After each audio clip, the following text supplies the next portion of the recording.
Lucas vai descrever como essa igreja primitiva vivia. A primeira coisa é que eles perseveravam na doutrina dos apóstolos. Nos parece estranho, como assim alguém que já está cheio do Espírito Santo e ainda necessita da doutrina?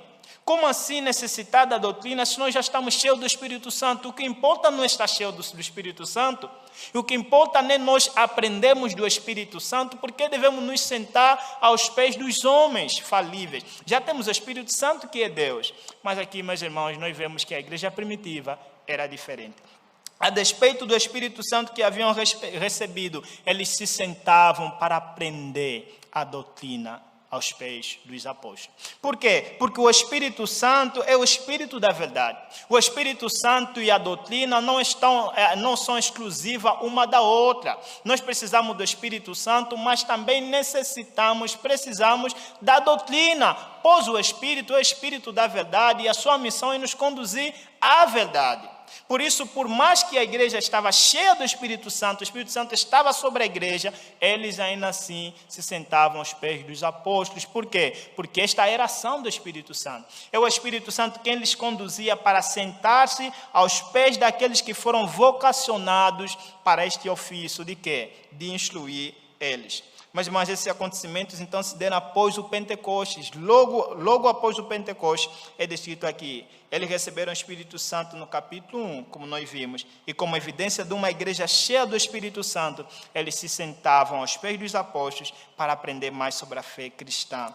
Aqui eu já consigo pelo menos imaginar a igreja falar: ai, apóstolos, nos contem mais sobre Jesus, conta-nos sobre Jesus, como foi que padeceu na cruz para nos salvar, ouvimos que ele andou sobre o mar, é verdade, nos conta mais, queremos mais saber. E eles estavam ali desejosos em aprender cada vez mais sobre a doutrina dos apóstolos. Doutrina é a palavra para o ensino sobre a pessoa, vida e obra do nosso Senhor Jesus Cristo. Eles estavam lá, nos contem mais, queremos crescer, queremos conhecer mais desse nosso Salvador. Ele nasceu mesmo da Virgem Maria.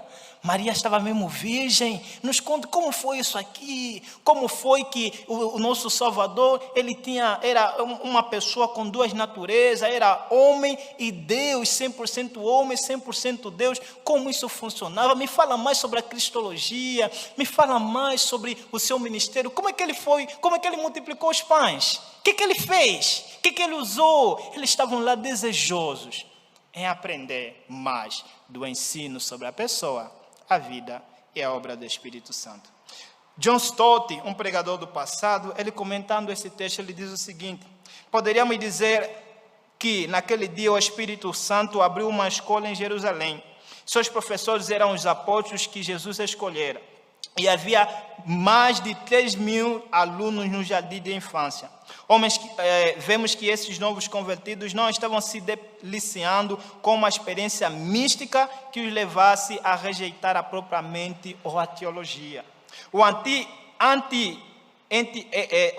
anti-intelectualismo e a plenitude do Espírito são mutuamente incompatíveis, pois o Espírito é o Espírito da verdade. Esses primeiros discípulos também não pensavam que, devido ao fato de terem recebido o Espírito, esse era o único professor de que precisavam, podendo assim dispensar os mestres humanos. Pelo contrário, eles se assentavam aos pés dos apóstolos, ansiosos por receberem instruções, e nisso eles perseveravam. Notem então, irmãos, que a habitação do Espírito Santo em nós não exclui a necessidade do aprendizado. Cada crente tem o Espírito Santo nele, e isso não exclui a necessidade de nós aprendermos. Isso não exclui a necessidade de nos sentarmos e aprendermos com aqueles que foram colocados sobre ofício para ensinar-nos sobre aquilo que é a palavra de Deus, sobre a vida, a obra e os ensinos de nosso Senhor Jesus Cristo.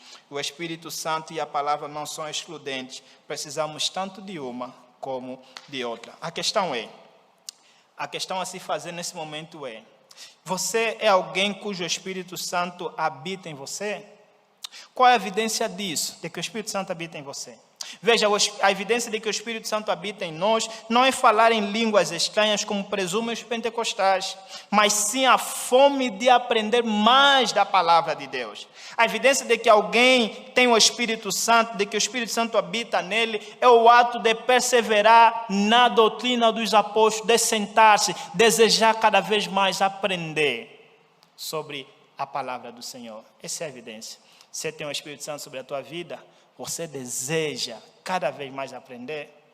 Você deseja?